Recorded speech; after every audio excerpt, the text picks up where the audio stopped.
57ویں مجلس میں ہم لوگ حضرت موسیٰ علیہ السلام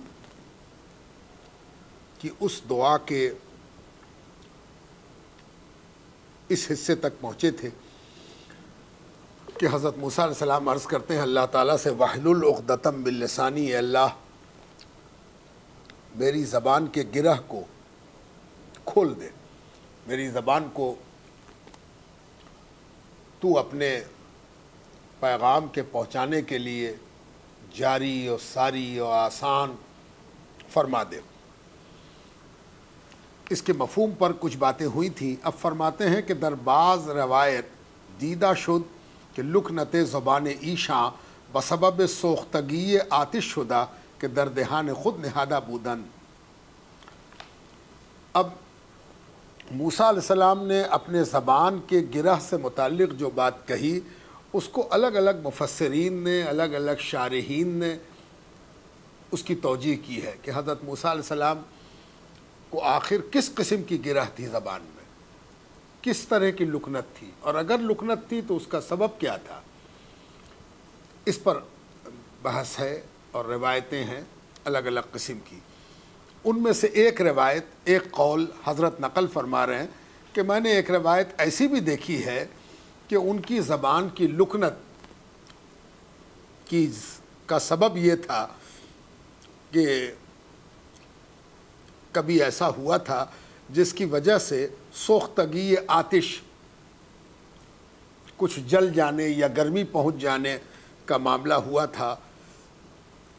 کوئی آگ کی کوئی چیز منہ میں رکھ لیا گیا تھا یا منہ سے سٹ گئی تھی جس کی وجہ سے جو نقصان پہنچا تھا، تو زبان میں ایک خاص قسم کی رکاوٹ، گرہ یا لکنت پیدا ہو گئی تھی۔ کمترین عرض نمود کہ قصہ عام بچے طورست، اس ملفوظ کے جمع کرنے والے ارشاد قمریہ کے جامع اپنے شیخ سے عرض کرتے ہیں کہ حضور یہ جو واقعہ ہے کہ اس کا سبب آگ ہوئی تھی، آگ سے جڑی ہوئی کوئی چیز تھی، تو وہ واقعہ کیا ہے، وہ کیا معاملہ ہے، ذرا اسے بیان فرما دیا جائے۔ ارشاد شد، حضرت نے ارشاد فرمایا، روز فرعون بشبب شفقت فرزندی حضرت موسیٰ را بوسا بر رخسارہ داد۔ واقعہ یوں پڑھا ہے میں نے، سنا ہے ایک واقعہ کہ ایک روز فرعون، چونکہ معلوم ہے کہ فرعون لاولد تھا، فرعون کو کوئی اولاد نہیں تھی، اور فرعون کی بیوی نے حضرت موسیٰ علیہ السلام کو نیل میں بہتا ہوا دیکھ کر ایک خاص قسم کی محبت اپنے دل میں پائی تھی، اور اسی وجہ سے اس بچے کو اپنے عملے اور سپاہیوں سے چھنوا کے منگوا لیا تھا، اور اس بچے کو بڑے پیار اور محبت کے ساتھ پرورش کرنے کے لیے منتخب کیا تھا، قریب کیا تھا۔ تو فرعون کو بھی حضرت آسیہ کی وجہ سے موسیٰ علیہ السلام کی شیرخوارگی میں ایک محبت کا تعلق پیدا ہو گیا تھا۔ اللہ تعالیٰ ڈالتا ہے، اگر یہ محبت کا تعلق پیدا نہ ہوتا تو فرعون ان کو زندہ بھی نہ چھوڑتا۔ تو ایک روز ایسا ہوا کہ وہ محبت فرعون پر ذرا غالب آئی، تو اس نے کیا کیا، بسبب شفقت فرزندی، وہ محبت جو دل میں پیدا ہوئی تھی اس کے سبب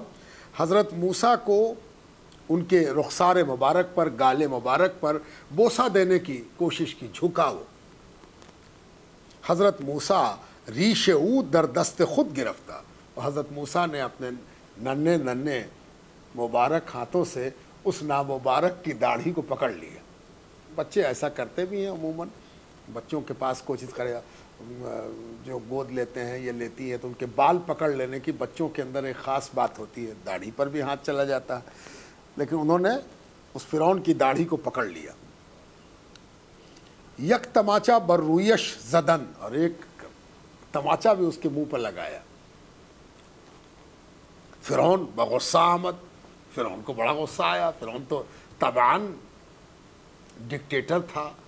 دعوی خدائی کا دعوے دار تھا، اور نرنکش شاسک تھا،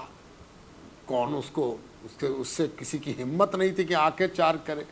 اور ادھر حضرت موسیٰ نے داڑھی بھی پکڑ لی اور ایک ہاتھ سے ایک تماچا بھی جڑ دیا. وہ تماچا ہی کیا ہوگا, اللہ بہتر جانے کہ نبی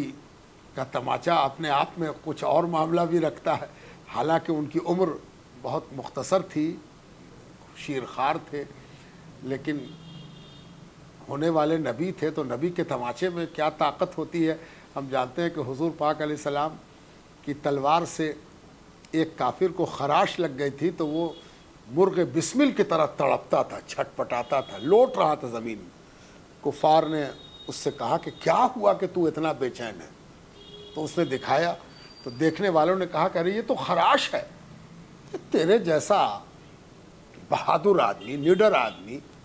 یہ خراش پر تو چھٹپٹا رہا. تو اس نے کہا کہ تم خراش دیکھ رہے ہو, یہ نہیں دیکھ رہے ہو کہ یہ خراش کس کی تلوار سے لگی ہے. یہ محمد کی تلوار کی خراش ہے. تم کیا جانو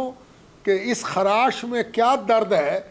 یہ اس تلوار کی وجہ سے ہے جو ان کی ہاتھ میں تھی. تو اس سے اندازہ ہوا کہ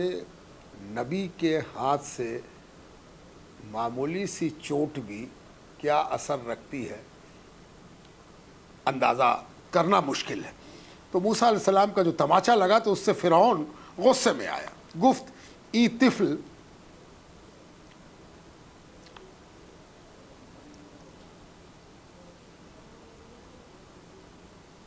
شمانست کے بردست او بربادی حکومت من خواہد شد. بربادی حکومت من خواہد شد. فرعون نے کہا کہ یہ جو تمہارا بچہ ہے, اپنی اہلیہ کو مخاطب کر کے, حضرت آسیہ کو مخاطب کر کے, یہ جو تمہارا بچہ ہے, مطلب تم نے جس کو پوسا ہے, تم نے جس کو پرورش کے لیے چن لیا ہے,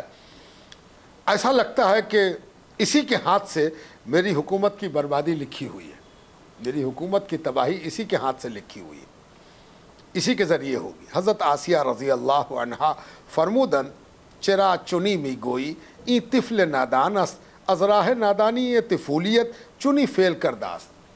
آپ ایسا کیوں کہتے ہیں؟ حضرت آسیہ نے کہا آپ ایسا کیوں کہتے ہیں؟ یہ نادان بچہ ہے, اور نادانی کی وجہ سے بچے کی جو طبیعت ہوتی ہے, بچے کا جو ایک مزاج ہوتا ہے, اس بچپنے کی وجہ سے اس نے ایسا کیا ہے. ہم نہیں سمجھتے ہیں کہ اس میں کوئی نیت ہو اور اس سے کوئی اور بڑی مراد لے لی جائے. یہ سب باتیں صحیح نہیں ہیں, اس کی کوئی ضرورت نہیں ہے.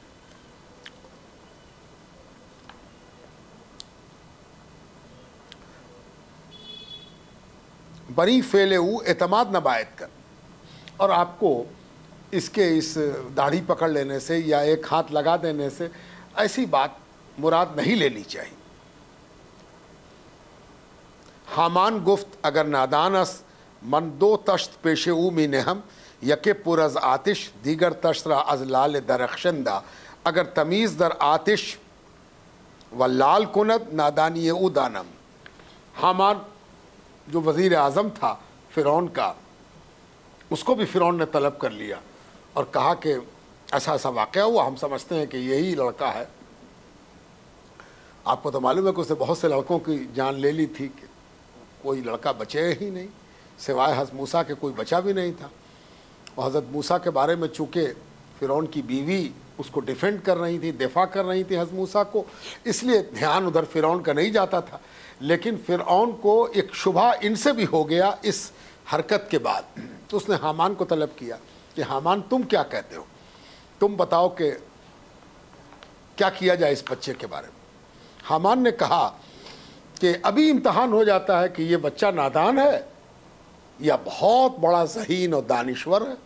اس بچے کی نادانی اور دانشوری کا فیصلہ ابھی ہو جاتا ہے. تو کیسے ہوگا فیصلہ؟ حامان نے کہا کہ میں 2 تشت منگاتا ہوں, 2 سینی منگاتا ہوں, اور ایک پر لال لال آگ کے گولے رکھتا ہوں, دہکتے ہوئے آگ کے گولے, کوئلے جلے ہوئے ایک دم لال گولے, اور دوسرے تشت پر لال پتھر رکھتا ہوں جو ایک دم سرخ لال ہوتا ہے, اور دونوں دیکھنے میں برابر ہوتا ہے, ادھر آگ لال لال, ادھر لال پتھر. اگر تمیز در آتش و لال کند نادانی او دانم. اگر وہ یہ بچہ جیسا دیکھنے میں لگ رہا ہے کہ بچہ ہے، معمولی ہے، چھوٹا ہے، نادان ہے، یہ کیا جانے گیا، اگر یہ نادان ہوگا تو اس کے ہاتھ کس طرف بڑھیں گے اس کا بھی اندازہ ہو جائے گا، اور اگر جانکار ہوگا تو ظاہر ہے کہ وہ آگ کو نہیں چھوئے گا، لال کو چھوئے گا، اس کا امتحان ہو جائے گا۔ چوں حامان 2 تشت آورد، یہ کہنے کے بعد حامان نے 2 تشت لایا۔ حضرت موسیٰ خواستن کہ دست خود بر لال نہن، حضرت موسیٰ علیہ السلام چاہتے تھے کہ اپنا ہاتھ لال پتھر پر رکھیں۔ فوراً حضرت جبرائیل علیہ السلام از حضرت عزت رسیدن دست حضرت موسیٰ بطرف تشت آتش کشیدن، جبرائیل آ گئے اور حکمت خداوندی، مصلحت خداوندی کے تحت آپ کے ہاتھ کو آگ کے تشت کی طرف پھیر دیا۔ ظاہر ہے کہ جبرائیل علیہ السلام کا ایسا کرنا کسی کی نظر میں تو آنے والا نہیں تھا، نہ کسی کو سمجھ میں آیا۔ دست حضرت موسیٰ بطرف تشت آتش کشیدن، حضرت موسیٰ بحکم خداوند مطلق دست خود بر آتش بردن و برداشتہ در دہان نہادن، حضرت موسیٰ علیہ السلام نے اپنے بظاہر ننھے ہاتھوں سے آگ کا گولا اٹھایا اور منہ کی طرف لے گئے۔ جو بچوں کی فطرت ہوتی، کوئی بھی چیز، ایک بچوں کی عمر میں ایک خاص منزل آتی کہ کوئی بھی چیز پکڑا اور سیدھے منہ میں، اتنی تیزی سے یہ کیا کہ آگ سے گر بھی نہ سکا، اور آگ کا گولا ہاتھ میں بھی تھا، زبان سے سٹ بھی گیا۔ دست و زبان بصدمہ آتش بسوخت،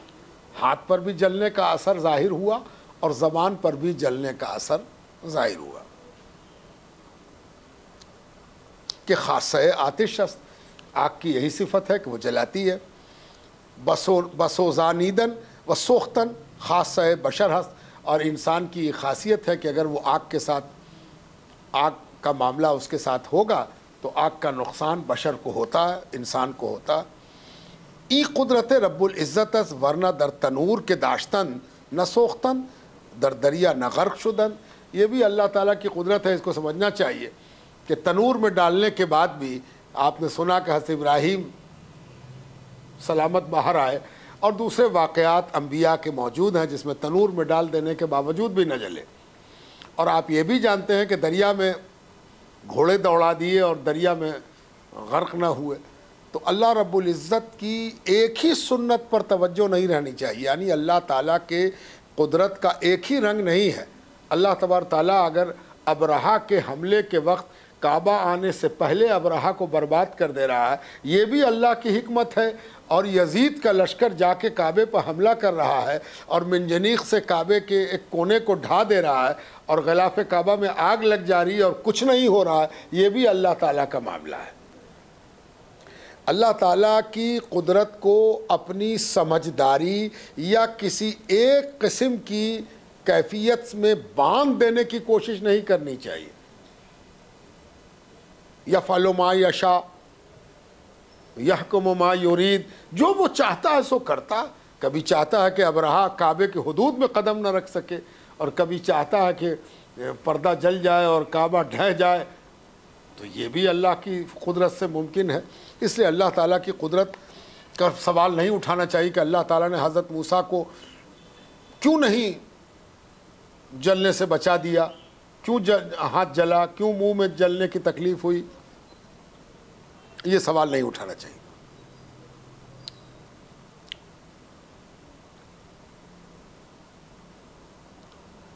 درا وقت بمصلحت چنی ارادہ شد، اللہ تعالیٰ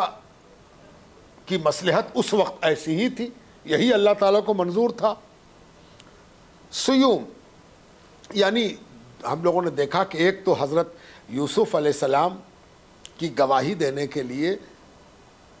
عزیز مصر کے محل کا ایک بچہ گواہی دے دیتا ہے پالنے سے، تو پہلے بچے تو وہ تھے جو حضرت یوسف کی صداقت کی گواہی دے رہے تھے، دوسرے حضرت موسیٰ علیہ السلام تھے کہ جو پالنے میں ہی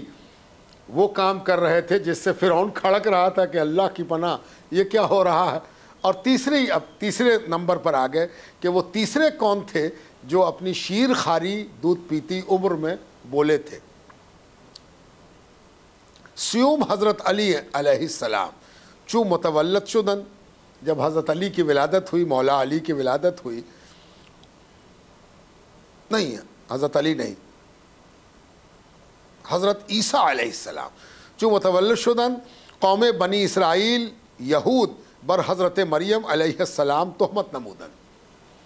آپ کو معلوم ہے کہ جب عیسیٰ علیہ السلام کی ولادت ہوئی اور حضرت عیسیٰ کو ولادت کے بعد ان کی والدہ حضرت مریم لے کر اپنی قوم کی طرف پلٹ کے آئیں، یعنی جہاں ولادت کا معاملہ ہوا تھا جس نخلستان میں کنارے، وہاں سے لے کے جب اپنے قوم کی طرف آئیں تو قوم نے ان کو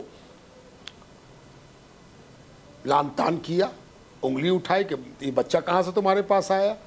یہ بچہ کون ہے، اس بچے کا باپ کون ہے، اس بچے کی ولادت کیسے ہوئی، یہاں تک کہہ دیا کہ تمہارے باپ دادا تو بڑے کردار والے تھے، بڑے اچھے لوگ تھے، اے موسیٰ، اے عمران کی بہن، تم تو بڑے ہارون کی بہن، تم تو بڑے اونچے خاندان کی بیٹی ہو، یہ تمہارے ساتھ کیا، یہ لڑکا کہاں سے تم لے آئی؟ تو تانا زدن بفرمان خداوند تعالی حضرت مریم رضی اللہ عنہا اشارہ کردن بطرف حضرت عیسیٰ علیہ السلام کہ بپرس ازیں طفل، حضرت مریم نے اللہ تعالیٰ کے حکم سے جو اللہ تعالیٰ نے ان کے دل پاک میں ڈالا، حضرت مریم نے ان کے جواب کے لیے اپنے بچے کی طرف اشارہ کیا کہ تم کو جو پوچھنا ہے اس بچے سے پوچھو، ہم سے کیا پوچھتے ہو، اس بچے سے پوچھو، یہ بچہ تمہارے سوال کا جواب دے گا۔ وہ جو ابھی پیدا ہی ہوئے ہیں، کچھ وقت گزرا ہے، اس عمر کے بچے کو حضرت عیسیٰ علیہ السلام کی طرف اشارہ کر کے کہا بپرس ازیں طفل، اسی بچے سے تم پوچھ لو۔ چوں قوم بنی اسرائیل پرسیدن حضرت عیسیٰ علیہ السلام در جواب شان فرمودن، بنی اسرائیل کی قوم نے ہنستے ہوئے یا مذاق کرتے ہوئے یا تمسخر کرتے ہوئے، ظاہر ہے کہ بچے سے پوچھنا تو پوچھا، جب پوچھا تو حضرت عیسیٰ علیہ السلام در جواب شان فرمودن، ان کے جواب میں حضرت عیسیٰ نے کہا انی عبداللہ آتانی الکتاب، بلا شبہ میں اللہ کا بندہ ہوں اور اللہ تعالیٰ نے مجھے اپنی کتاب عطا فرمائی ہے۔ یہ حضرت عیسیٰ علیہ السلام ماں کی گود میں پیدائش کے بعد خطاب کر رہے ہیں اور قوم سن رہی ہے، آدمی نہیں سن رہا، سرگوشی نہیں ہے کہ کوئی ایک آدمی نے سنا ٹھیک سے نہ سنا اور کہا کہ بھائی یہ آواز کہاں سے آئی، بلکہ قوم سن رہی ہے، کسی کو شبہ نہیں ہوا، بولا تو لڑکا ہی ہے اور جو بولا ہے وہ بامانہ ہے، صاف ہے اور واضح ہے۔ یہاں پر ایک بات قابل غور ہے کہ سوال یہ تھا کہ یہ بچے جو تمہارے گود میں ہیں ان کا باپ کون ہے، یہ کیسے تمہارے پاس آیا، تو سوال تو یہ ہوا ہوگا۔ تو اللہ تعالیٰ نے، قرآن کی آیت ہے کہ اللہ تعالیٰ اس جواب کو نقل فرماتا ہے کہ حضرت عیسیٰ علیہ السلام نے جواب میں کہا بلا شبہ، یقیناً، لا ریب، بے شک، میں اللہ کا بندہ ہوں، عبداللہ ہوں، اور مجھے اللہ تعالیٰ نے کتاب یعنی نبوت عطا فرمائی ہے، رسالت عطا فرمائی ہے۔ آتانی الکتاب سے تو صاف صاف مراد ہو گئی کہ نبی اور رسول کا فرق سمجھ میں آ گیا۔ نبی وہ ہیں جن کو اللہ تعالیٰ منصب نبوت عطا فرماتا ہے، اور نبی میں رسول وہ ہیں جن کو اللہ تعالیٰ نبوت کے ساتھ ساتھ کتاب بھی دیتا ہے، شریعت بھی دیتا ہے، صاحب شریعت ہے۔ یعنی حضرت عیسیٰ علیہ السلام نے یہاں پر یہ کہا کہ اللہ تعالیٰ نے مجھے رسالت عطا فرمائی ہے، میں رسول بنایا گیا ہوں، میں رسول بنا کر بھیجا گیا ہوں۔ تو یہاں پر ایک سوال ذہن میں پیدا ہوتا ہے کہ سوال تو یہ تھا کہ ان کا باپ کون ہے، ان کی پیدائش کیسے ہوئی، یہ پیدا کیسے ہوئے، جواب میں یہ بات کیوں کہی گئی؟ تو دراصل اس کا جواب کئی طرح سے مفسرین دیتے ہیں، مفسرین اس کی وضاحت کرتے ہیں، لیکن جب آپ ذہن میں صاف معاملہ رکھیں گے تو یہ مسئلہ صاف ہو جاتا ہے کہ آج کے عیسائی 1400 برس کے بعد، اور ظاہر ہے کہ یہ آج کی سوچ نہیں ہے، بہت دنوں سے یہ سوچ چلی آ رہی ہے، عیسائیوں کا بہت بڑا طبقہ، شاید ہی کوئی ایسا ہوگا جو یہ یقین کرتا ہو کہ حضرت عیسیٰ کسی انسان کی اولاد ہے، ان کا باپ کوئی انسان ہے، کوئی بشر ہے۔ آج بھی عیسائی اس کو ماننے کو تیار نہیں ہے، یعنی وہ یہ مانتے ہیں کہ ان کی پیدائش اللہ تعالیٰ کی قدرت کا ایک ایسا انوکھا معاملہ ہے جو دنیا میں کسی دوسرے کے پاس نہیں ہے۔ حضرت عیسیٰ اکیلی اولاد ہیں جو کسی بشر کی وجہ سے پیدا نہیں ہوا، کسی انسان کی وجہ سے پیدا نہیں ہوا۔ تو اگر یہ جواب دے دیا جاتا تو آج کا یہ جواب کوئی بہت معنی نہیں رکھتا۔ اصل قضیہ یہ ہے کہ عیسائی حضرت مریم پر الزام سے تو اپنے کو ہٹا چکے، یہ الزام ان کا باقی رہا کہ چونکہ یہ اس طرح پیدا ہوئے ہیں اس لیے یہ عبداللہ نہیں ہیں، اللہ کے بیٹے ہیں، اللہ کے بندے نہیں ہیں، اللہ کے بیٹے ہیں، اللہ تبارک تعالیٰ کے فرزند ہیں، اور اللہ کے بیٹے ہونے کی وجہ کر یہ خدائی میں شریک ہیں، یعنی خدا اللہ ہے اور یہ خدا ہے جو ان کا بیٹا ہے، اس لیے کہ بیٹا باپ سے جدا نہیں ہوتا۔ الولد سر لابیہ کے قاعدے سے بیٹا باپ کی خاصیت، جبلت اور حقیقت کا رازدار ہوتا ہے۔ یعنی آج کے سائنس کے اعتبار سے بھی ڈی این اے یہ بتا دیتا ہے کہ اس کا باپ کون ہے اور یہ اس باپ کا بیٹا کون ہے۔ کیوں بتا دیتا ہے؟ اس لیے کہ باپ کا اور بیٹے کا ڈی این اے ایک ہوگا۔ تو عیسائیوں نے کتنی بڑی تگڑم لگائی تھی کہ یہ اللہ کے بیٹے ہیں اور اسی لیے یہ بھی خدا ہے، اس لیے کہ خدائی میں یہ دونوں شریک ہیں۔ تو اللہ تبارک و تعالیٰ نے قرآن کریم میں حضرت عیسیٰ کے جواب کا وہ حصہ نقل کیا جس حصے کا تعلق قیامت تک جسٹیفائیڈ رہے گا، بامانہ رہے گا، کہ اس جواب سے آج تک عیسائیوں کو پریشانی ہوگی کہ حضرت عیسیٰ نے جو کہا تھا اس میں ایک جملہ یہ بھی تھا کہ میں اللہ کا بندہ ہوں، اللہ نہیں ہوں، میں اللہ تبارک و تعالیٰ کا حصہ نہیں ہوں، اللہ تبارک تعالیٰ کی خدائی میں کسی طرح کی شرکت اور مشارکت نہیں رکھتا ہوں، وہ لا شریک ہے اور وہ رب ہے اور میں بندہ خدا ہوں۔ تو اس جواب کو اللہ تبارک تعالیٰ نے اس حکمت اور مصلحت کے تحت جو قیامت تک کے لیے بامانہ ہے، مدلل ہے، وہ جواب یہاں پر عطا فرمایا، اور وہی جواب قرآن میں نقل ہوا کہ میں اللہ کا بندہ ہوں، آتانی الکتاب۔ ہاں یہ صحیح ہے کہ اللہ کے بندے تو بہت سے ہیں، تمام بندگان خدا میں میری یہ خصوصیت یہ ہے کہ میں رسول بھی ہوں، مجھ کو کتاب بھی دی گئی ہے، ہم سے پہلے بھی رسول گزرے ہیں، اسی طرح میں بھی رسول ہوں۔ میری خصوصیت یہ ہے کہ میں بندوں میں رسول ہوں، میری خصوصیت یہ نہیں ہے کہ میں بندوں میں خدا ہوں، خدا ہونے کے بجائے میں رسول ہوں، اور میں اللہ کی بندے ہونے کی وجہ کر میں مخلوق خدا ہوں۔ خدا سے میری کوئی شرکت، خدا کی ذات میں اور خدا کی صفات میں میری کوئی شرکت نہیں ہے۔ یہ جواب آیا۔ تو یہ جواب آیا تو یہ تیسرے اس دنیا میں ایسے تھے جنہوں نے وعلیکم السلام پالنے میں اللہ تبارک و تعالیٰ سے کے حکم سے، اللہ کی قدرت سے، اللہ تبارک و تعالیٰ کے معاملے میں ایک نشانی بن کے سامنے آئے اور گفتگو کیا اور خطاب کیا اور بات چیت کیا۔ اب چوتھے کون ہیں؟ 3 تو ہو گئے، 7 لوگ ایسے ہیں۔ چہارم حضرت محمد مصطفیٰ نبینا محمد صلوات اللہ علیہ السلام، یعنی چوتھی ذات خود حضور صلی اللہ علیہ وسلم کی ہے کہ چوں متولد شدن، جب آپ کی ولادت ہوئی، روح مبارک کے خود بسوئے بیت اللہ فرمودا، اپنے چہرے کو آپ نے کعبۃ اللہ کی طرف، اللہ کے گھر کی طرف پھیر لیا، سجدہ کردن اور سجدہ کیا، بزبان فصیح گفتن اشہد ان لا الہ الا اللہ وانا عبد اللہ و رسولہ، میں اللہ تبارک و تعالیٰ کی وحدانیت حضور صلی اللہ علیہ وسلم کے زبان مبارک سے سنی گئی۔ حدیث میں روایات موجود ہیں کہ عبد الرحمن ابن عوف کی والدہ جن کا نام شفا ہے، کہ وہ روایت کرتی ہیں کہ حضور صلی اللہ علیہ وسلم کی ولادت کے وقت میں موجود تھی، یعنی حضور پاک علیہ السلام کی والدہ ماجدہ کی خدمت میں اس وقت جو خواتین تھیں ان میں ایک شفا تھی۔ ان کی روایت میں یہ بات آ گئی ہے، حضرت آمنہ سے بھی روایت آئی ہے کہ حضور صلی اللہ علیہ وسلم کی ولادت کے بعد ایک حیرت انگیز بات دیکھی گئی کہ حضور نے سجدہ فرمایا اور انگلی، شہادت کی انگلی سیدھی کر کے آپ نے پڑھا اشہد ان لا الہ الا اللہ، نہیں ہے کوئی معبود سوائے اللہ کے اور میں اس کی گواہی دیتا ہوں اور میں اللہ کا بندہ ہوں اور اس کا رسول ہوں۔ یہ حضور پاک علیہ السلام کی ذات پاک بھی ایسی ہے جو ولادت کے بعد ناممکن کو ممکن بناتے ہوئے قدرت الہی سے اپنے غیر معمولی ہونے کا ثبوت دے رہے ہیں۔ یعنی نبی کی ذات ایسی ہے جو پہلے لمحہ جو دنیا میں ہے اسی لمحے سے اللہ کی وحدانیت اور اپنی رسالت کا اظہار کر رہے ہیں۔ پنجم طفل شیرخوارہ از معجزۂ حضرت نبینا محمد علیہ الصلاۃ والسلام در گہوارہ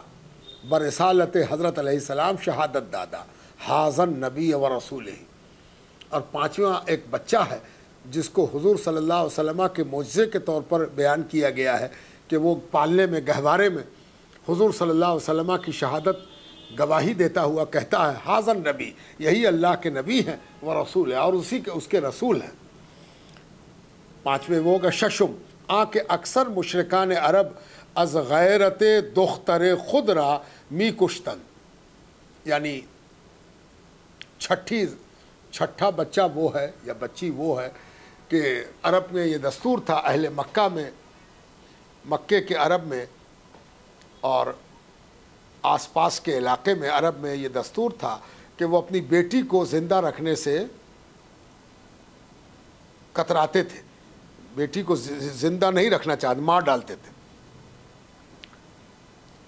اکثر مشرکان عرب، یعنی سب ایسا نہیں کرتے تھے، لیکن مشرکان عرب کے بعض ایسے خاندان تھے، ایسے قبیلے تھے جن کے یہاں بیٹی کی پیدائش عیب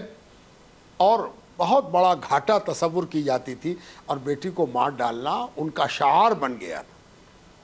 از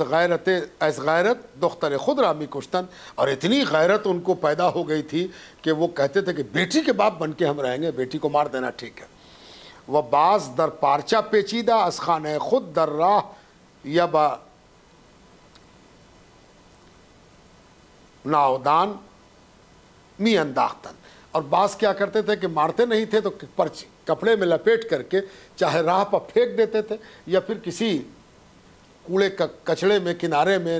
ویران جگہ پہ لا کے ڈال دیتے تھے۔ ابو جہل لعین دختر خود را کہ زادہ شب بود پس دیوار مخفی نمودان انداخت۔ ابو جہل کے ہاں بھی ایک بیٹی پیدا ہوئی، اور ابو جہل نے بھی اس کو اسی کیفیت میں کہ بیٹی کیسے رکھیں گے ہم، اس نے دیوار کے پیچھے چھپا دیا یا گاڑ دیا یا ڈال دیا یا پھینک دیا۔ حضرت صلی اللہ علیہ وسلم را از وحی الہی دریافت شد، حضور پاک علیہ السلام کو اللہ رب العزت نے وحی کے ذریعے اس کا علم عطا فرمایا۔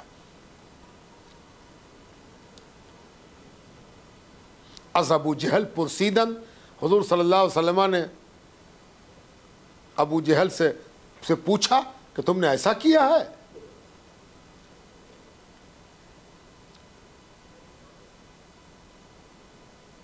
اس نے یعنی اس نے انکار کیا، اس نے آناکانی کی کہ تم کیا بولتے ہو، سب کیا بکتے ہو تم، یہ بات صحیح نہیں ہے، تم ایسا نہیں بول سکتے ہو، غلط بات ہے یہ۔ حضرت علیہ السلام آزاد دختر بچہ یا بچی شیرخوارہ پرسیدن، تو حضور صلی اللہ علیہ وسلم نے ابو جہل کے انکار پر اس بچی کو جس کو ابو جہل نے پھینکا تھا آواز دی۔ اب ظاہر ہے کہ وہاں پر سے تو یہ بات ہو نہیں رہی، کہیں اور سے ہو رہی ہے، اور وہاں سے حضور صلی اللہ علیہ وسلم نے اس بچی کو آواز دی۔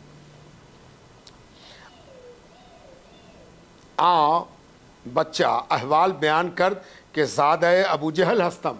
اس نے آواز کا جواب دیا اور کہا کہ میں ابو بکر کی اولاد ہوں۔ او مرا بدیجہ رسانیدن، اور اس نے مجھ کو یہاں پھینکا ہے، آ کے دیکھ لیجئے۔ بمجرد شنیدن ابو جہل لعین خجل شد و خاک برسر خود ریخت و رفت، اور ابو جہل کو اس سے بڑی خجالت ہوئی، ندامت ہوئی، بہت غصہ آیا، بہت پریشانی ہوئی کہ یہ کیا معاملہ ہو گیا، اور کیسے ان کو پتہ چل گیا، اور وہ بچی کیسے بول گئی، وہ بچی تو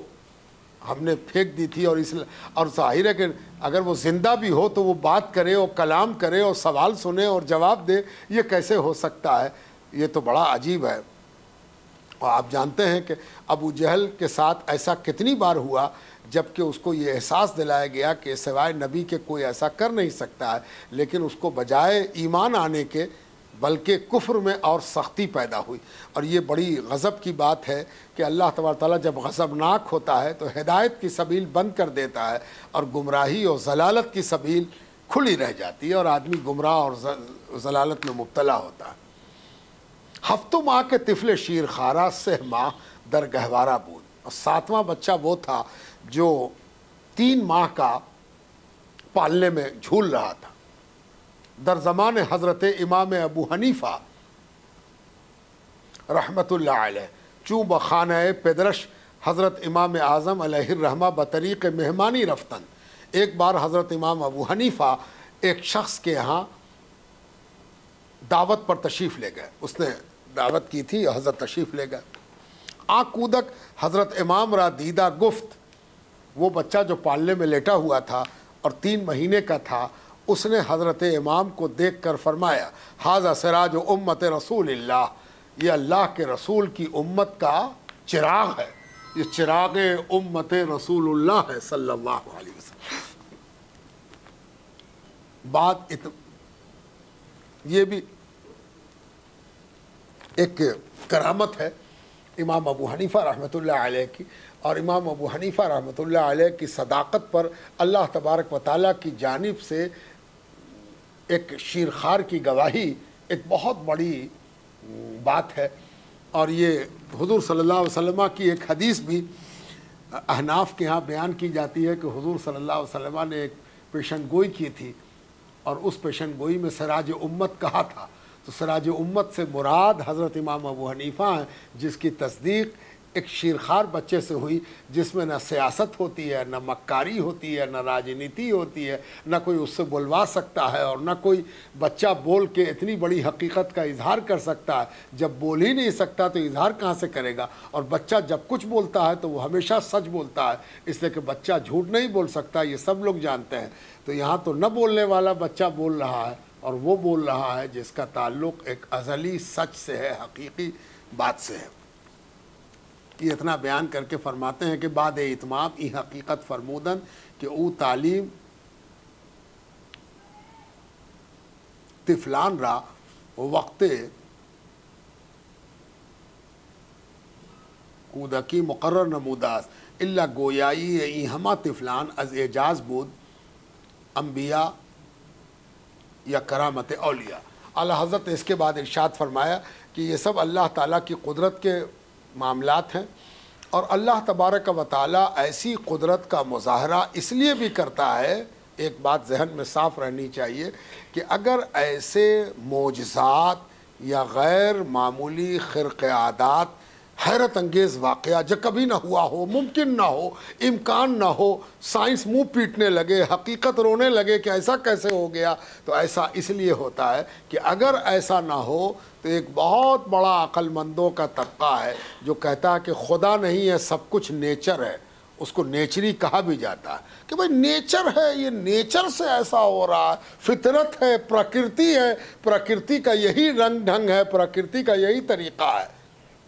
ایسا اس لیے ہوتا ہے کہ بتا دیا جائے کہ پرکرتی ہی سب کچھ نہیں ہے، پرکرتی کا خالق بھی اللہ ہے، فطرت کا خالق بھی اللہ ہے، اور جب وہ خالق ہوتا ہے تو خالق کبھی بھی فطرت اور نیچر کا پابند نہیں ہوتا، بلکہ نیچر وہ پیدا کرتا ہے، تو کبھی کبھی نیچر سے الگ ہٹ کے بھی خالق اپنے مخلوق کا معاملہ سامنے رکھ دیتا ہے تاکہ پتہ چلے کہ نیچر یہ ہے اور خالق کی خواہش یہ ہے۔ سب کچھ نیچر یہ ہے کہ کوئی بچہ نہیں بول سکتا، تب تک نہیں بول سکتا، بولنے کی عمر جب آتی ہے تب بھی بچہ بڑا مشکل سے بول پاتا ہے، اماں، ابا، مم، جل، پانی، تو بھی بولتا۔ اس کے بعد بھی جب بچہ بولنے لگتا ٹناٹن تو اس کے پاس بھی وکیبلری کی بڑی کمی ہوتی ہے، الفاظ کی کمی ہوتی ہے۔ وہ جواب دے گا تو اتنی ہی لفظوں میں دے گا جتنا لفظ اس کو معلوم ہے۔ بڑی دقت واقع ہوتی ہے الفاظ کی کثرت بچوں میں آنے میں تاکہ وہ جواب دے سکیں۔ آپ دیکھیے گا بچے سے بات کیجئے تو بچہ جواب دینے میں انہی لفظوں کا پابند ہوتا ہے جتنا لفظ اس نے سیکھا ہے، اس سے فاضل لفظ۔ بھلا کوئی بچہ عبداللہ، رسول، کتاب، شہادت، شرک سے پاکی، توحید، ان کا ذکر کرنے لگے، سوال کا جواب دینے لگے، اور جواب بھی سٹیک دینے لگے، اور جواب بھی ایک دم نپا تلا ہو، اس کے مطلب یہ ہے کہ پروردگار کی قدرت کا ایک ایسا نمونہ سامنے آ رہا ہے کہ تم کو فطرت کو خدا ماننے سے الگ ہٹا سکے، فطرت کے خالق کے طرف تمہارا دھیان لگا سکے کہ فطرت کا خالق بھی اللہ ہے، اور جو فطرت بناتا ہے وہ خلاف فطرت بھی کرتا ہے، تو خلاف فطرت کرنا بھی اللہ کی نشانی ہے۔ اور یہ سب اولیاء اور انبیاء کے ساتھ ہوتا ہے، یہ ہمارا ایمان ہے۔ اولیاء اور انبیاء کے ساتھ غیر معمولی واقعات کا ہونا ایمانیات میں سے ہے، عقیدے میں سے ہے، اور ہم سب کا عقیدہ اس پر ہے۔ اسی پر یہ مجلس تمام ہوں گے۔